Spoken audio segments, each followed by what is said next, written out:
आप देख रहे हैं बेसिक की खबरें। बेसिक की खबरों में एक बार फिर से आप सभी का स्वागत करते हैं। आज की वीडियो में हम बात करेंगे साप्ताहिक मीना सभा के बारे में। आज दिनांक 25 अप्रैल 2026 को आयोजित होने वाली मीना सभा के बारे में विस्तार से बात करेंगे। क्या इसका गतिविधि होगी, किस तरीके से करानी है। वीडियो प्रारंभ करने से पहले आप सभी से विनम्र अनुरोध है, कभी भी बहुत सारे साथी ऐसे हैं जिन्होंने चैनल को सब्सक्राइब नहीं किया तो चैनल को सब्सक्राइब करके वीडियो को लाइक शेयर कमेंट करना ना भूलें। साथियों, आज की गतिविधि होगी हमारी जेंडर स्टीरियोटाइप और धन्यवाद दीदी। जेंडर स्टीरियोटाइप ये आपका पिछले सप्ताह भी कराया गया था, लेकिन कुछ पॉइंट्स ऐसे हैं जो शायद छूट गए हैं, तो वो इस हफ्ते भी कवर किए जाएंगे। सम्मानित सुगमकर्ता आशा करते हैं कि आप बिना मंच की साप्ताहिक सभाओं का सुगमतापूर्वक संचालन कर रहे हो। अगर कोई प्रश्न या उलझन है तो निसंकोच हमें बताते हैं। अगर आपसे कुछ छूट रहा है तो आप हमारे यूट्यूब की प्लेलिस्ट में जाकर, बिना मंच की प्लेलिस्ट में जाकर वीडियो से सहायता ले सकते हैं। हम हर सप्ताह की वीडियो अपलोड करते हैं। आज के लिए है जेंडर स्टीरियोटाइप, सेल्फ एस्टीम, आधा फुल, कॉमिक बुक खजाने का नक्शा पर आधारित सत्र होगा। यदि हम मीना मंच का गठन कर चुके हैं तो कृपया आज की साप्ताहिक मीना सभा के मीना मंच की कार्यकारिणी समिति, अन्य समितियों और सभी पावर एंजल्स को मीना मंच के उद्देश्यों और कार्यों से पुनः भली भांति अवगत करा दीजिए। जेंडर स्टीरियोटाइप के मुद्दे पर नाटक, रैली, पोस्टर निर्माण, कहानी लेखन, वाद विवाद आदि गतिविधियों पर सामूहिक कार्य कराया जाएगा। प्रार्थना सभा में किन्हीं दो बच्चों द्वारा कहानी के मुख्य संदेश, जेंडर स्टीरियोटाइप से संबंधित अपने आसपास के उदाहरण एवं अनुभव के बारे में बात कीजिए, उनसे पूछिए, क्योंकि उससे ही लोगों बच्चों को समझ में आएगा कि एक्चुअल जेंडर स्टीरियोटाइप क्या है और उसका क्या मतलब होता है। क्योंकि जब तक बच्चे खुद नहीं समझेंगे, खुद से अनुभव नहीं करेंगे, तब तक उनकी समझ में उतना अच्छे से नहीं आता है। कहानी के अंत में दी गई गतिविधि पर बच्चों से अभ्यास कार्य एवं चर्चा करना तथा बच्चों द्वारा एक बाल अखबार बनाकर प्रस्तुत करना।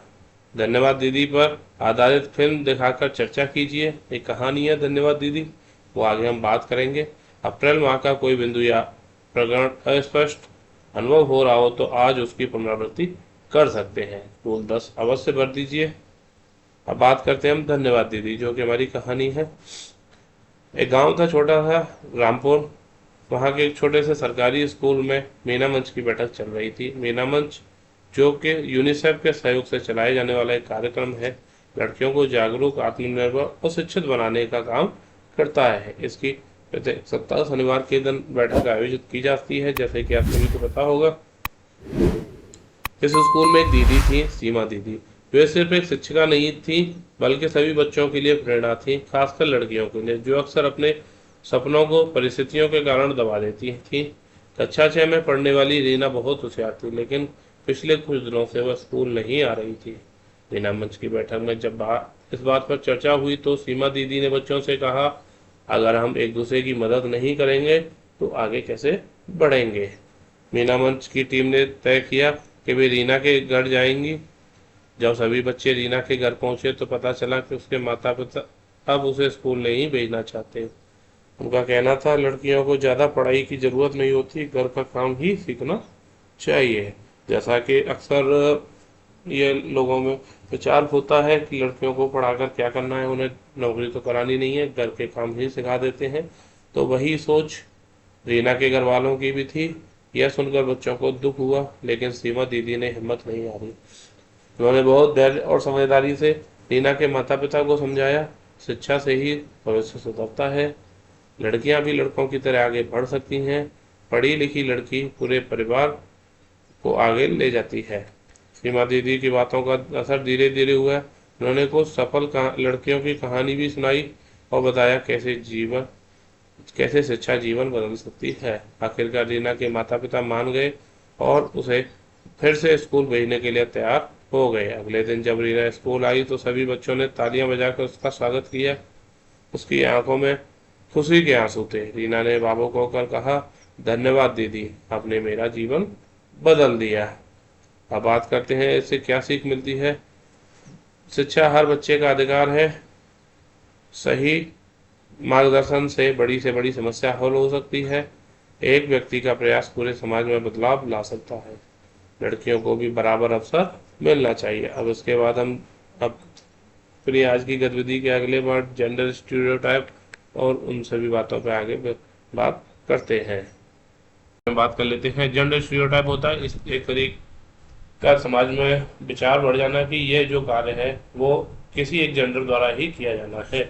तो लिंग भेद जिसे कहते हैं हम, एक तरीके से वही होता है समाज द्वारा यह तय कर लेना कि लड़के या लड़कियां कैसे होते हैं, उन्हें कैसा व्यवहार करना चाहिए और कौन से कार्य उनके लिए ठीक है।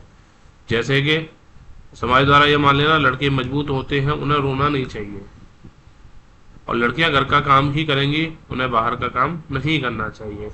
जैसे कुछ लोग रसोई में हाथ बटाते हैं कुछ लड़के, तो उनका मजाक भी बना के ये सोच करके ये कार्य तो सिर्फ लड़कियों का है, ये सारा का सारा जेंडर स्टीरियोटाइप के अंदर आता है। इसके कुछ उदाहरण हैं काम से जुड़े। जैसे लड़के इंजीनियर पुलिस ड्राइवर बनेंगे तो लड़कियां नर्स टीचर गृहिणी बनेंगी। इसके अलावा वो किसी दूसरे प्रोफेशन में जाते हैं तो फिर वहां पर उनको कई तरीके के लोगों के सोच का अंतर की समस्या सामना करना पड़ता है। व्यवहार से जुड़े स्टीरियोटाइप, जैसे लड़के बहादुर और गुस्सैल होते हैं, लड़कियां शर्मीली और नरम होती हैं, वो ज़्यादा कुछ विरोध नहीं करती हैं। रुचियों से जुड़े, जैसे खेल में क्रिकेट और वीडियो गेम लड़कों के लिए होता है तो लड़कियों के लिए डांस और गुड़िया होता है। इसके नुकसान होते हैं। इसके कुछ मुख्य नुकसान, लोगों की आज़ादी सीमित हो जाती है, किसी की क्षमता असली क्षमता दब जाती है, लड़का या लड़की होने के आधार पर भेदभाव बढ़ता है, आत्मविश्वास कम हो सकता है। वाले काम एक ऐसा वाक्य है जो अक्सर समाज में जेंडर स्टीरियोटाइप को दर्शाता है। इसका मतलब यह मान लेना है कि कुछ काम केवल लड़कियों के लिए बने हैं, जबकि यह सच नहीं है। सच यह है कि कोई भी कार्य कोई भी व्यक्ति कर सकता है, चाहे उसका कोई भी जेंडर क्यों ना हो। कोई भी कार्य किसी एक जेंडर तक सीमित नहीं हो। उदाहरण के तौर पर घर का काम करना, जैसे खाना बनाना, सफाई करना, हमने पहले बताया था, बच्चों की देखभाल, सिलाई कढ़ाई, नृत्य या सजना समझना, ये सारे कार्य लड़कियों के लिए ही बनाए गए हैं। ऐसा समाज के अंदर एक धारणा बनी हुई है। इनको लड़कियों वाले काम कहा जाता है, लेकिन यह सोच पूरी तरह सही नहीं है। अब बात करते हैं सच क्या है। खाना बनाना, घर संभालना या बच्चों की देखभाल हर इंसान की जिम्मेदारी हो सकती है। आज के समय में लड़कियां पायलट, डॉक्टर, पुलिस, इंजीनियर सब बन रही हैं। उसी तरह लड़के भी कुक, फैशन डिजाइनर, नर्स जैसे कार्य कर रहे हैं। यानी काम का कोई जेंडर नहीं होता है, उसे हम किसी एक जेंडर से बांधकर नहीं रख सकते हैं। यह सोच क्यों गलत है? यह लड़कियों की आज़ादी और अवसरों को सीमित करती है, लड़कों पर भी दबाव डालती है कि वह कुछ खास ही कार्य करें, जैसे कि हमेशा वो मजबूत ही बने रहें, उनको इंजीनियर ही बनना है इस तरीके से, या डॉक्टर ही बनना है, इस तरीके के कार्य लड़कों पर भी एक्स्ट्रा दबाव बनाते हैं। इससे समाज में असमानता और भेदभाव की बढ़ता है, क्योंकि लड़कियों को बताया जाता है कि वो ऊंचे हैं और लड़कियों को निम्न स्तर में समझा जाता है। इससे हमें क्या करना चाहिए इसके खिलाफ? तो लड़कियों वाले या लड़कों वाले काम कहना बंद करना चाहिए। हर बच्चे को अपनी पसंद और क्षमता के अनुसार काम को चुनने दें। घर और समाज में बराबरी को बढ़ावा दें। इसके बाद महत्वपूर्ण नोट है। प्रत्येक शनिवार मीना मंच का संचालन किया जाता है, शुभमकर्ता की नेतृत्व में किया जाता है। प्रत्येक कक्षा से एक एक पावर एंजल का चयन करके, एक एक लड़की का चयन करके पावर एंजल बनाया जाएगा और उनकी सहायता से ये संचालन किया जाएगा। सत्रों के दौरान उपयोग होने वाले सभी मॉड्यूल शुभमकर्ता कार्यशाला पर उपलब्ध कराए गए हैं। प्रत्येक सत्र की आख्या प्रशिक्षण के दौरान उपलब्ध कराए गए टूल 10 पर अवश्य बने। और यदि आपको किसी भी सत्र के संचालन में किसी भी तरह की समस्या, संदेह वगैरह है तो आप वीडियो पर कमेंट बॉक्स में अपना नाम, विद्यालय का नाम और जनपद के नाम के साथ हमें भेज सकते हैं। हम आपकी पूरी सहायता करेंगे। साथियों, इसी के साथ आज की मीना मंच की बैठक की जो कार्यवाही है उसका समापन किया जाता है। उम्मीद करते हैं आपको वीडियो अच्छी लगी हो, तो मेरे चैनल को सब्सक्राइब करके वीडियो को लाइक शेयर और कमेंट करना ना भूलें। मिलते हैं वीडियो में, तब तक के लिए धन्यवाद।